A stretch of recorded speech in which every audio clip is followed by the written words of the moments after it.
मैं अपनी वृत्ति तक पहुंच गया। अब एग्जाम्पल लेने के लिए वृत्ति का नाम पता होना चाहिए ना, कि वृत्ति क्या है। वृत्ति जो मुझे समझ में आया, वृत्ति काम है, वृत्ति क्रोध है, वृत्ति लालच है, वृत्ति वृत्ति, और ऐसे नहीं पता चलेगा वृत्ति जो है वो पर्सनल होगी। जैसे इस टाइम पे मेरी जिस टेंडेंसी से मैं ओरिजिनेट होके मेरे जो भी वर्ड्स आ रहे होंगे या थॉट्स आ रहे होंगे वो हम्म। एकदम डिफरेंट होंगे तुम्हारी से। तुम्हारे क्या पता किस वजह से आ रहे होंगे। तो मैं तुम्हारी टेंडेंसी तो बता भी नहीं पाऊंगा। तुम अपनी टेंडेंसी को देखना, वो बड़ी डेप्थ में होगी। जैसे कि मेरा सवाल जैसे कि पहले मैं। जैसे कि जो जैसे कि वुमेन्स जो जैसे फंक्शनल पेशेंट होती है, तो उनकी भी टेंडेंसी तो है वो, लेकिन वो टेंडेंसी कितनी गहराई में है, वो वृत्ति की वजह से ही तो ऐसा कर रही है। उनकी वृत्ति अटेंशन सीकिंग या कुछ और भी गहराई में हो, कि मेरे को इतना जो भी अटेंशन सीकिंग लगा लो, एक वृत्ति ऐसे ही बना ली हमने कि ये एक वृत्ति है उसकी। तो वो इस चीज को रियलाइज करे कि मैं अटेंशन सीख करना चाह रही हूँ, उसको वो नहीं कर पाएगी ना। वो सीधा गेन में आ रही है, तुम्हारे पास बेहोश होके आ रही है। अब वो इस बात को रियलाइज करने में, मतलब हमें दिख रहा है ना वो, लेकिन वो पेशेंट खुद उसको रियलाइज कर पाएगी, ये कितनी बड़ी दिक्कत है। और वो रियलाइज करेगी तो वो भी उसके लिए शॉकिंग होगा। शॉकिंग, उसको हर्ट होगा, या मतलब उसको झेलना भी तो होता है। उस मैंने रियलाइज कर लिया कि अरे मैं ऐसा हूं, मैं इस वजह से ऐसा था। एकदम झेलना भी तो पड़ता है, कि मतलब वो झेला नहीं जाता है, हम जल्दी से उसको बंद कर देते हैं। एक मिनट, अब मेरा सवाल।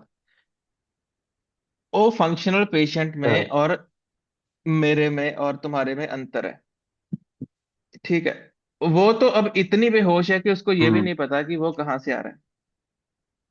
ठीक है, चलो हम उससे हाँ। ज्यादा बेहतर तो नहीं है, लेकिन ये मानना पड़ेगा कि हम उससे बेहतर हैं।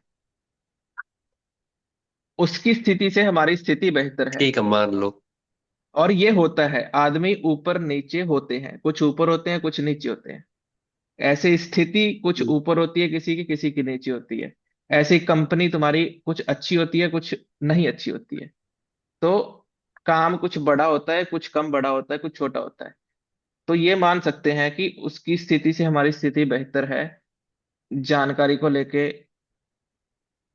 थोड़ा सा चल, स्पिरिचुअल अध्यात्म को लेके, थोड़ा सा मान लो कि ये हमें पता है। तो अंतर क्या है? दुखी वो भी है दुखी हम भी हैं, तो कहाँ अंतर ठीक है? है, फॉर दिस कन्वर्सेशन मान लिया, ठीक है। हाँ, फॉर दिस कन्वर्सेशन मान लो, दुखी वो भी है दुखी मैं भी हूं, तो अंतर कहाँ है? हम्म।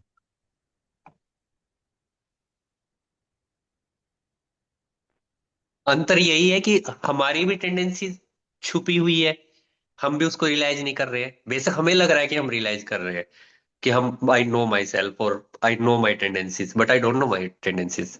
और मतलब ठीक है, और अगर मैं जान भी पा रहा हूँ जितना थोड़ा बहुत, I am not able to face that and take सही चुनाव, जो वर्ड यूज करते हैं आचार्य जी, उस रियलाइजेशन के बाद भी सही चुनाव के लिए जो एफर्ट चाहिए वो नहीं कर रहा हूँ। अब वो सही चुनाव के लिए एफर्ट क्यों नहीं कर रहा हूँ, उसका आचार्य जी यही जवाब देते हैं कि बस यही तो चुनाव है, कि मुझे सही चुनाव के लिए चुनाव नहीं करना है, बस नहीं करना।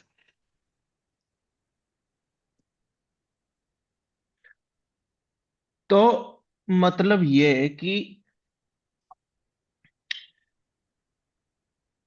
अब मान लो कि आई गॉट अ फेलियर इस टाइम पे, तो अब मैं इन सवालों में उलझूं कि मैंने ये क्यों हाँ। कर, मतलब मैं क्यों फेल हुआ, क्या हम्म। मेरा मन नहीं था या मुझे कुछ और करना हम्म। था। मतलब मैं ये सवाल करूं, या ये मतलब मेरे मन में सवाल भी नहीं आ रहा सही कि मैं क्या सोचूं। पर एक एक तुम एक मतलब एक सपोज हाइपोथेटिकली बता रहा हूँ, जैसे सोच सकते हैं ना ऐसा। ये तो तुम मानते ही हो ना कि मतलब जो भी तुम्हारी सिचुएशन है, चलो मेरी सिचुएशन है जो भी है, इसी सिचुएशन को इतनी सारी चीजों से वेरीफाई किया जा सकता है कि मैं अपने आप को फालतू में दुखी कर रहा हूँ। या फिर तुम आने वाले एक साल बाद कह रहे हो अरे यार मैं क्यों फालतू में दुखी था, बिना बात इतने मैंने 10 दिन वेस्ट कर दिए, ऐसे सोचता रहा। मतलब ये तो तुम अभी तक मान रहे होगे ना अपनी लाइफ के अभी तक के एक्सपीरियंस पे। हमेशा ऐसा तो होता है कि हम हमेशा ऐसे सोचते हैं कि अरे वो वाले एक साल मैंने क्यों खराब सोचता रहा, मैं फालतू में क्यों सोच रहा था मैं। मतलब गिल्ट ये होगा कि हम क्यों डिप्रेस था मैं, बिना बात पे डिप्रेस था। दुनिया में लाइक हजारों चीजें थी, मुझे नहीं दिख रही थी बस, लेकिन थी तो।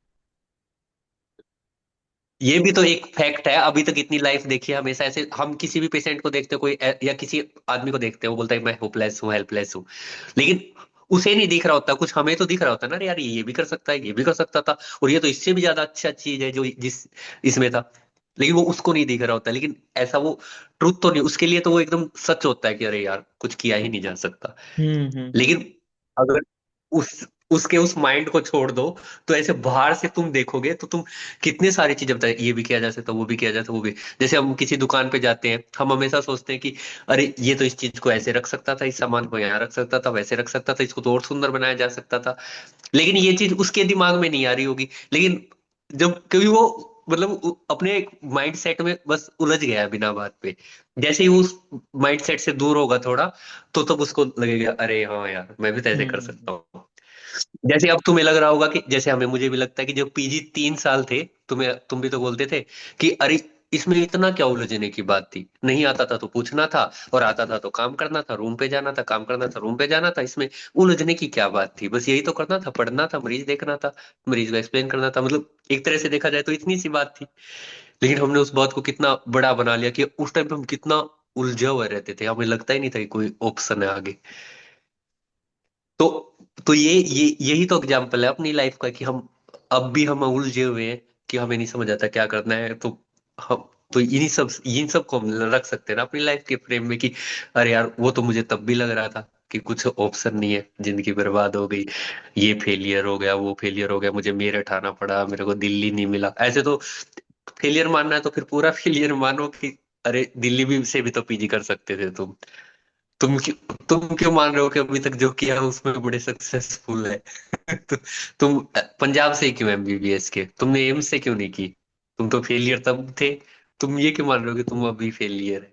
मतलब ऐसे तो मान रहे हो तो कुछ भी मान लो।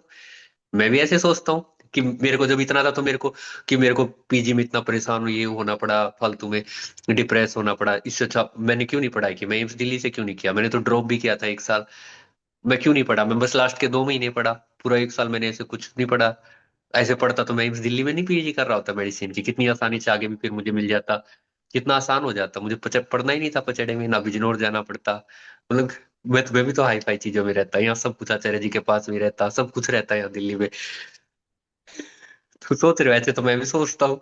अब मैं कितने एफर्ट लगा के और कैसे घूम के आया हूँ, क्रिटिकल केयर भी छोड़ के आरएमएल की, और तब भी मैं ऐसे घूम के 2 साल बर्बाद करके फिर मैं आया हूँ एक तरीके से। फिर हम्म दिल्ली आया हूँ, मतलब मैं हजार तरीकों से दिल्ली आ सकता था, लेकिन मैंने कितना मुश्किल रास्ता चुना है दिल्ली आने के लिए। हम्म। तो हम तो अपने चलो फ्रेमवर्क में उलझ जाते हैं भाई, हमें नहीं दिखता रहता वो। चलो, ये तो समझ में आ गया कि हम अपनी ही सोच में उलझे हुए हैं। फेलियर और हाँ, सक्सेस जैसा कुछ नहीं होता, बस तुम्हारा माइंडसेट होता है। ऐसा कुछ डिफाइन करना मुश्किल है, मतलब हम्म अभी हमें लग रहा होगा कि ये फेलियर है, फेलियर पता कुछ दिन बाद लगे कि अरे यार इतना भी कोई बड़ी बात नहीं थी, मेरे पास तो इतने सारी चीजें थी, मतलब हम्म। मैं तो जो लोग और चीजों में बंद गए हैं, मैं तो उनसे और ही ऑप्शन था। हाँ, चलो ये बात तो होगी। मतलब एक जनरल या एक मतलब तुमने तरीका बता दिया कि ऐसे। अब जो अध्यात्म को लेके मेरा आगे सवाल है, वो ये है कि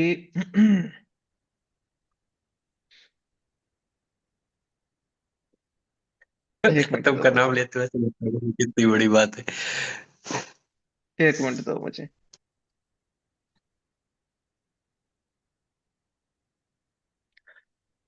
आचार्य जी कहते हैं कि ऊंचा काम चुनो। हाँ, ऊंचा काम क्या होता है? मतलब मैं आज तक जो करता आया हूँ, क्या वो ऊंचा था कि वो नीचा था कि क्या था वो? अगर ऊंचा है तो मेरे लिए इससे ऊंचा क्या है? क्या मैं सब कुछ छोड़ छाड़ के सर्विस में लग जाऊं? सर्विस मैं कैसे करूंगा? मेरे पास अगर कुछ होगा ही नहीं तो क्या सर्विस करूंगा? और सर्विस मैं क्यों करूंगा? मैं सर्विस वाले लोगों की और सेवा। ऊंचा अरे ऐसे मतलब इसका जवाब ऐसे ही मेरे दिमाग में जो आ रहा है, एक लड़की ने पूछा था सवाल कि सर मैं ऐसे ऐसे करके ऐसे करना चाहती हूँ। कई लोगों ने पूछा है, मेरे को एक एक दो इंसान का याद है कि ऐसे ऊंचा काम है। तो आचार्य जी ने यही बोला था कि तुम बस जिस सिचुएशन में हो उसमें बेहतर काम चुन सकते हो। इतना आसान नहीं है कि तुम एकदम ऊंचा काम अभी डिसाइड भी कर सकते हो और उसको करना भी स्टार्ट कर सकते हो। ऐसे नहीं कर सकते। तुम जिस भी हालत में हो उसमें बस अपना बेहतर चुनाव करके बेहतर काम चुन सकते हो। ऐसा बेहतर काम सिर्फ ये नहीं है कि तुमने कुछ पहाड़ तो ये कर दिया या क्लाइमेट चेंज ठीक कर दिया, ये कर दिया। क्लाइमेट चेंज भी करना है वो सब प्रकृति अपने आप कर लेगी। ऐसा नहीं है कि तुम इतने बड़े आदमी हो कि तुम कुछ कर सकते हो क्लाइमेट चेंज में या कर सकते हो। उसका जवाब आचार्य जी ने ये दिया था कि ऊंचा काम ये भी तो ऊंचा काम है कि मैं ऐसे डिप्रेशन में हूं, मुझे इससे बाहर निकलना है। यही ऊंचा काम है तुम्हारे लिए। आचार्य जी ने ऐसे समझाया था। एक लड़के ने पूछा था, वो उसका ब्रेकअप हुआ था, वो एकदम ऐसे रो दिया वहां आके। बच्चा ही था 15-16 साल का। तो वो ऐसे पूछते पूछते हो कुछ ऊंचा काम करना है, और थोड़ी देर बोला ऐसे स्टाइल में ऊंचा काम करना है, और फिर ऐसे रो दिया आचार्य जी के सामने कि आचार्य जी एक लड़की थी ऐसे प्यार करता था छोड़ के चली गई है। मतलब असली चीज वो निकल गई एकदम। तो आचार्य जी उसको समझाए कि ऊंचा काम यही थोड़ा ना कि तुमने ये कर दिया वो कर दिया, कि ये बाहर में ये कर दिया या फिर वो कर लूं वो कर लूं। ये भी तो ऊंचा काम है कि मैं डिप्रेशन हूं तो मुझे इससे थोड़ा बाहर निकलना है। मैं अपना काम चोरी कर रहा हूँ तो मुझे थोड़ा काम करना है।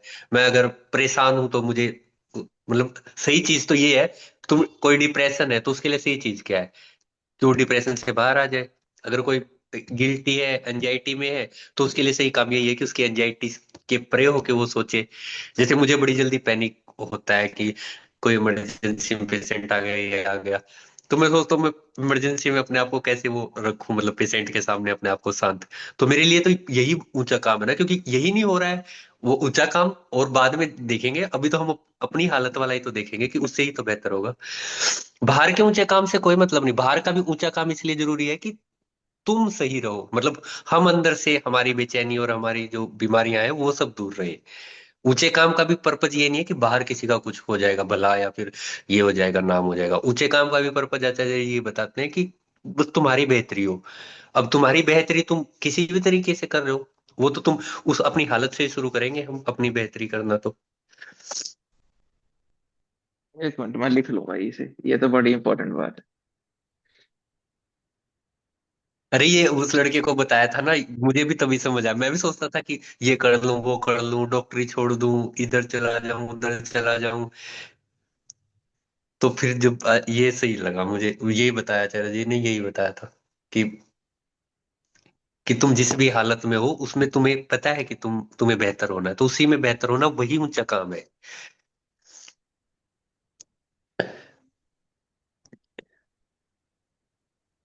अच्छा, और तीसरा सवाल मेरा ये है कि क्या हर काम की वजह ढूंढना इंपॉर्टेंट है, कि मैं जो कर रहा हूँ इस टाइम, क्या इसकी वजह ढूंढना जरूरी है? चाहे चाहे मैं कुछ, मतलब अच्छे बुरे की भी डेफिनेशन नहीं है मेरे पास, लेकिन अब जो मैं कर रहा हूँ इतने सालों से, जैसे भी तुम भी थे कि एल्गोरिदम चल रहा है हमारा, कि हम पढ़ते हैं, डिग्री लेते हैं, एक फिर पढ़ते हैं, फिर एक और डिग्री लेते हैं, फिर हम नौकरी करते हैं। तो ये हमारा सिस्टम चल रहा है। तो क्या इसमें हम्म, दिमाग लगाना जरूरी है कि मैं ये क्यों कर हम्म। रहा हूँ, और मैं आगे भी क्यों पढ़ रहा हूँ? इसके लिए क्या, I know the answers are different for everybody, लेकिन मुझे क्या सोचना चाहिए, मुझे क्या हम्म। क्या सवाल पूछना चाहिए, और पूछना चाहिए भी कि नहीं पूछना चाहिए, कि बस करते रहो, जो चल रहा है वो करते रहो? यार ये सवाल मैं भी बहुत सोचता था। मतलब मैं तो मतलब कंफ्यूजन में रहते हैं। ऐसा नहीं है कि किसी के पास पूरी क्लैरिटी आ जाती है। हम्म। तो मतलब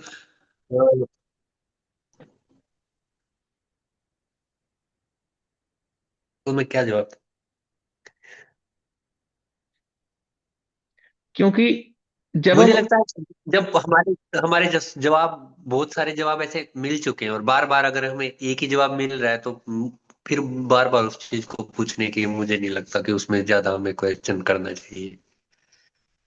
क्वेश्चन हम तब तक करेंगे ना जब तक हमें कुछ ऐसा जवाब मिलता रहे कि जो हमारे लिए बेनिफिशियल हो, या फिर हमें या तो शांत करता हो या हमारी बेहतरी करता हो, किसी भी तरीके से बेहतरी करता हो, कि मन शांत हो गया या हमारा काम सही से होने लगा। तो तब तक मुझे लगता है हमें पूछना चाहिए। अब एक के बाद वही रिपीटेड आंसर्स आ रहे हैं, तो मुझे लगता है फिर हमें नहीं पूछना चाहिए।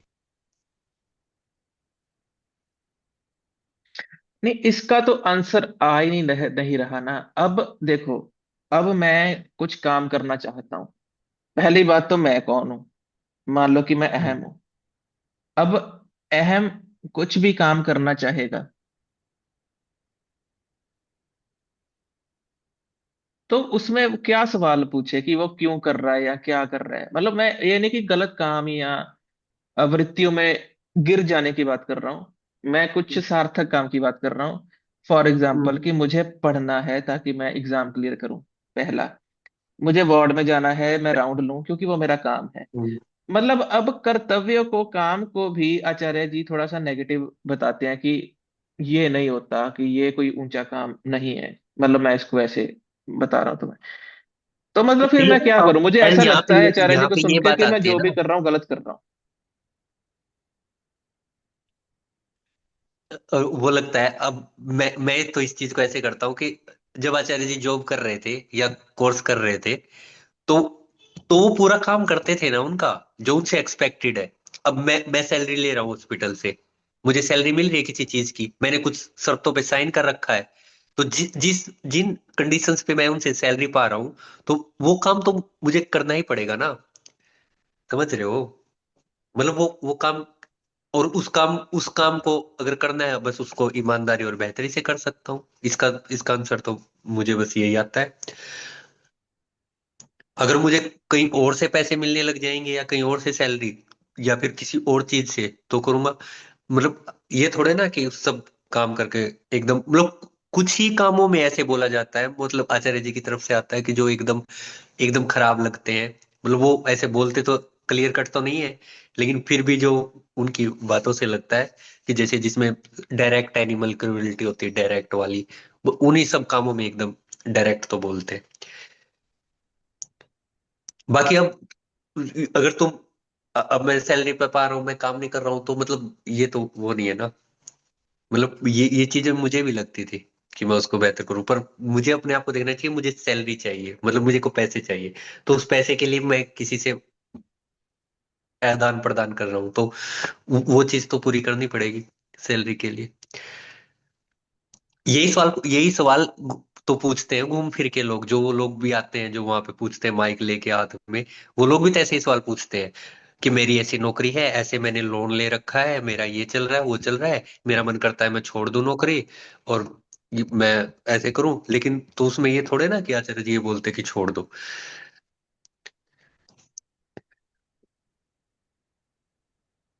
हम्म। तो क्या क्या ऐसे कंपटीशन में भागना जरूरी है? इसमें जैसे नीट एसएस, जैसे नीट एमएसएस। एसएस।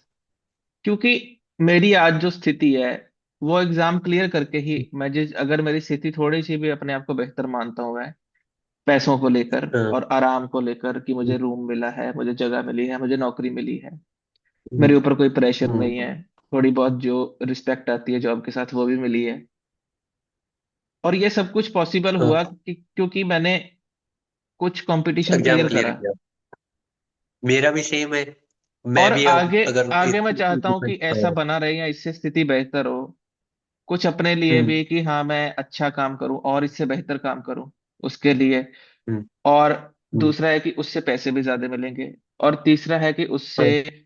और जो पर्क्स होते हैं कि जैसे तुम अच्छा बड़ा काम करोगे तो रिस्पेक्ट भी हम्म। उतनी मिलेगी तुम्हें, ठीक है। हम्म। और अ, और उसका इम्पैक्ट भी ज्यादा होगा सोसाइटी पे। हम्म। तुम हम्म। यूजफुल भी ज्यादा होगे सोसाइटी के लिए। हम्म। तो ये सब चीजें आती हैं दिमाग में कि मुझे इस एग्जाम के पीछे जाना चाहिए। हम्म। लेकिन यही फिर कुतर्क या कह लो कि एक नेगेटिव पॉइंट आता है कि यार क्या क्या कंपटीशन के पीछे भागते रहे? जिंदगी इतनी वो है क्या? मतलब इसमें गलत भी मुझे लग रहा है, कहीं भी कभी पर सही भी लग पर रहा है, तो हमारे इसको दिमाग सही। में इतना, हमारे दिमाग में जो ये थॉट्स भी आते हैं ना, मतलब मैं अपने से भी बता रहा हूँ, मुझे लगता है सबके साथ होता होगा।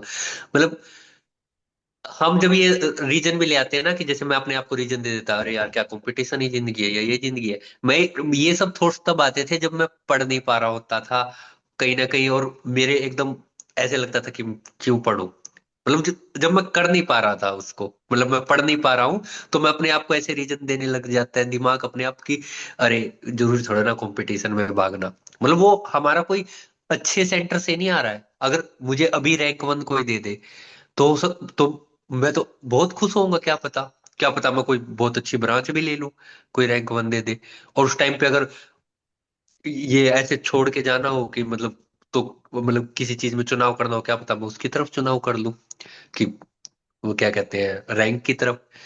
तो जो ये हमारे थॉट्स भी आते हैं, ये हमारे रीजंस होते हैं, ना कि हमारे, मतलब हम आचार्य जी का नाम ले लेते हैं बीच में, लेकिन ये हमारे अपने खुद की उस सेंटर से आ रहे होते हैं, कि जैसे मैंने एक पढ़ा है पैराग्राफ, मुझे याद नहीं हुआ, तो ये मेरी कमजोरी है ना कि मुझे याद नहीं हुआ, और मैं उस पर फिर दोबारा मेहनत भी नहीं करना चाहता, तो फिर मैं अपने आप को रीजन दे देता हूँ कि अरे कि जरूरी थोड़े ना कंपटीशन में, मतलब ये सब हमारे उस वहां से आ रहा होता है, और फिर ये कोरिलेट करने के लिए आचार्य जी की बात मिल जाती है, तो हम उसको कोरिलेट करके हम अपने आप को बहुत अच्छा बना लेते हैं, मतलब अपनी ही नजरों में, और यहाँ से ये कंफ्यूजन आ रहा है, क्योंकि ये मेरे साथ तो बहुत हुआ है। मतलब पहले भी होता था ऐसा, नहीं क्या सर जी के जुड़ने से पहले भी ऐसे ही कुछ ना कुछ रीजन करके कर लेता था, नहीं तो इंटर्नशिप के साथ ही ना सिलेक्शन हो जाता, जितने लोग इतना अच्छा पढ़ते हैं इंटर्नशिप के साथ ही पढ़ के करते हैं, मैंने अपने आप को रीजन दिया कि मुझे फ्री रहना है। जबकि बात ये है कि मैं बैठ के पढ़ नहीं सकता, और उसके लिए मैं मेहनत नहीं करना चाहता, मतलब अपनी मेहनत से भागने के लिए मैंने अपने आप को रीजन दे दिया कि अरे मैं ये इंटर्नशिप में नहीं करूंगा, अगले साल करूंगा। जबकि वो मेरी वो थी, क्या कहते हैं कमजोरी, क्या कहते हैं वो हार थी एक तरीके से अपने आप से।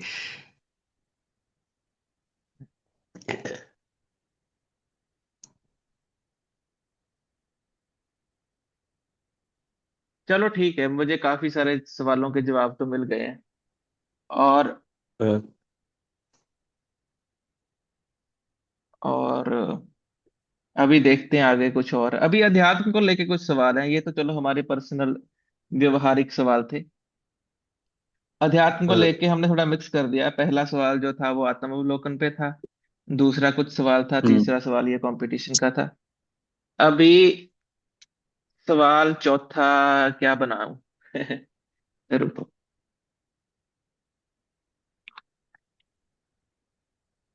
हाँ, अभी मतलब बहुत सारी चीजें क्लियर तो नहीं हुई। हाँ, जो एक सवाल और आता है कि हम आत्मावलोकन करते हैं और फिर हम फाइनली इस बाइफरकेशन पे पहुंचते हैं कि डिसाइड क्या करें, लेफ्ट या राइट।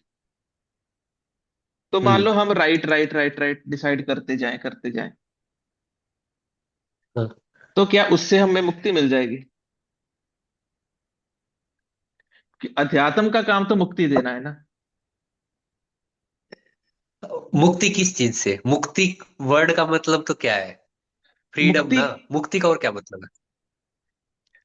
मुक्ति को हम किसी और चीज से क्यों डिफाइन करते हैं? मुक्ति वर्ड के अर्थ पे जाएंगे ना हम।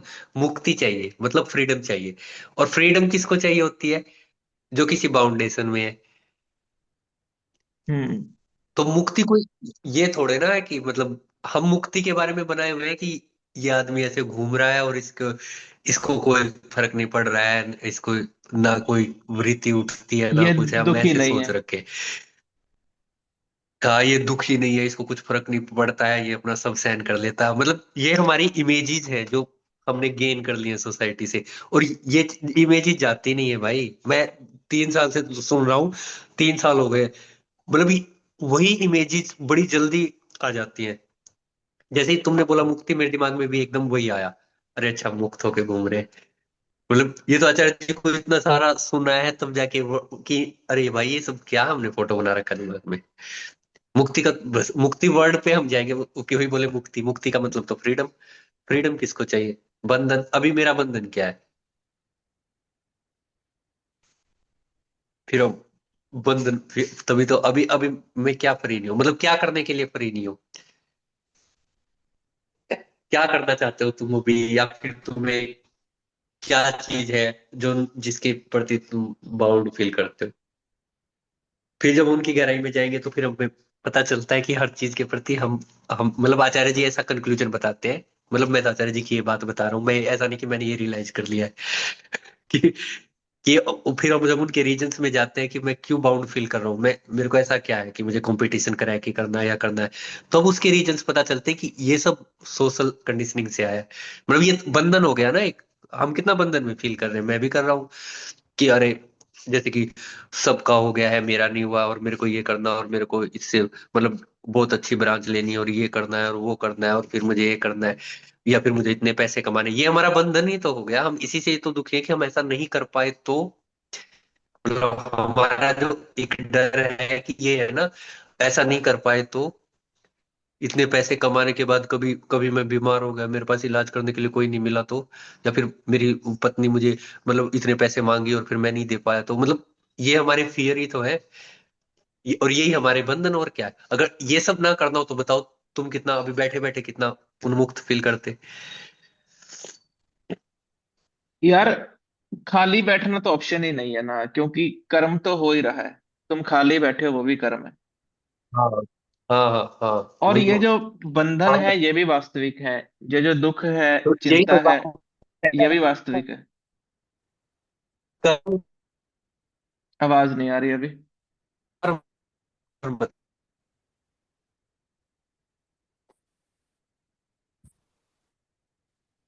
हेलो। आवाज नहीं आ रही। हेलो। अब आ रही है। हेलो। कट रही है। हेलो। अब हाँ, अब अब थोड़ी ठीक हुई पहले से। हेलो। हाँ। अरे अब देखो, अगर कर्म को रोका जा सकता है, हमारे ऑप्शन होता, तो हम जब गलत काम कर रहे होते रोक लिया जाता कि अरे अब तुम कुछ मत करो। लेकिन जब कुछ नहीं कर रहे तब भी एक कर्म हो रहा है ना, कि तुम पढ़े हुए हो या तुम्हारे थॉट्स चल रहे हैं, कर्म तो तभी भी हो रहा है। इसलिए बस सही चुनाव की बात आती है, और निरंतर सही चुनाव की, क्योंकि कर्म कभी रुकेगा ही नहीं। हमारे हाथ में बस ये है कि हम हर बार सही करते जाएं, उससे बेहतर। क्योंकि अगर हम रोक सकते तो जिस टाइम गलत हो रहा हम उस टाइम पे छोड़ के फिर बस सही सही सही सही करते।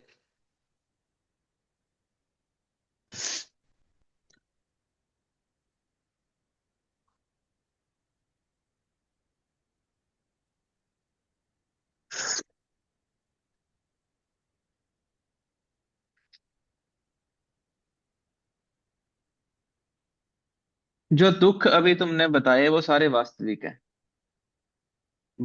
और मतलब जो गलत कर्म ये कहें या फिर या तो कुछ भी ऐसे, तो आचार्य जी कहते हैं कोई कर्म सही गलत का मतलब डेफिनेशन है नहीं, बस हमारे बेहतरी के लिए, मतलब जो हमें बेहतरी की तरफ ले जाए बस वही सही कर्म है।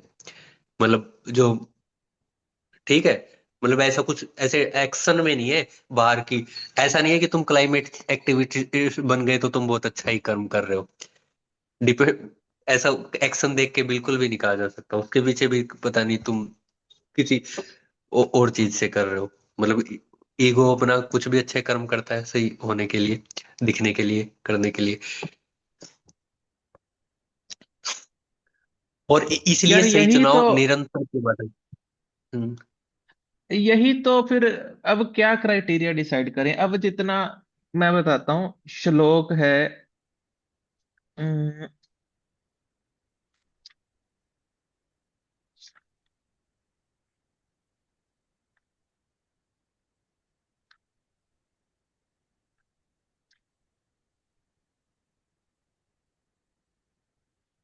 मैंने कहीं लिखा था कि आचार्य जी के सत्रों से कि जो काम तुम्हें आत्मा की तरफ ले जाए वो सही है, और जो हम्म। प्रकृति की तरफ ले जाए वो सही नहीं है। अब इसका क्या क्राइटेरिया है कि मैं एक सही चुनाव कर रहा हूं और वो मुझे आत्मा की तरफ ले जा रहा है। अगर आत्मा की तरफ ले जा रहा है तो उसका क्या क्राइटेरिया है? क्या मेरा दुख खत्म होगा, या मतलब कुछ तो होना चाहिए ना। अब मुझे हाँ कैसे पता यही चलेगा? दुख जे- दुख बेचैनी में जो कम करेगी, मतलब ये तुम्हारा वही क्राइटेरिया, मतलब वही चीज हो सकती है जो अंदर से। जो बेचैनी कम करे चीज। हाँ, जो हमारा जो दुख का बेचैनी सही करेगा, जहाँ हमें वो अपने आप लग जाएगा ना हमें कि ये सही हो।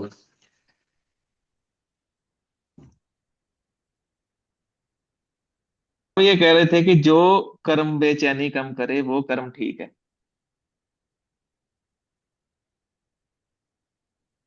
हम्म।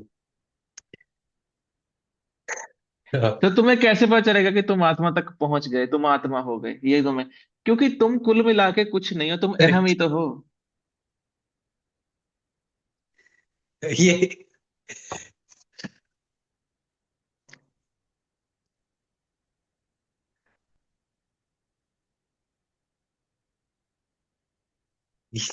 ये तो हमें आचार्य जी ने बता दिया तो हम बोल रहे हैं। नहीं तो हम ऐसा कुछ, एक चीज होती है रियलाइज होना और एक चीज होता है कि हम बस मानना। दोनों में तो अंतर होता है ना, बस किसी ने कह दिया हाँ ऐसे। ये तो एक तरह की सोशल कंडीशनिंग हो गई ना, जैसे वो सोशल कंडीशनिंग हुई है। हाँ किसी हाँ, ने ये बता बात तो दिया कि सही। अरे तुम उसके बेटे हो तो तुम्हें ये करना है, तुम सिख हो, तुम क्षत्रिय हो। तो जैसे वो सोशल कंडीशनिंग होगी, तो इसको हमने वैसे ही बस ऐसे ही मान लिया कि अरे मैं वो, क्योंकि क्योंकि किसी बोल दिया आचार्य जी ने। जो आचार्य जी बोल रहे हैं और उसको जीना या फिर उसको उतरना उसका, और ये दोनों अलग है ना। लेकिन तुम अगर बैठो और प्रेजेंट में देखो, मोमेंट में, तो तुम ये तो हम्म। मान सकते हो कि कुछ है जो ये बॉडी नहीं है। हाँ।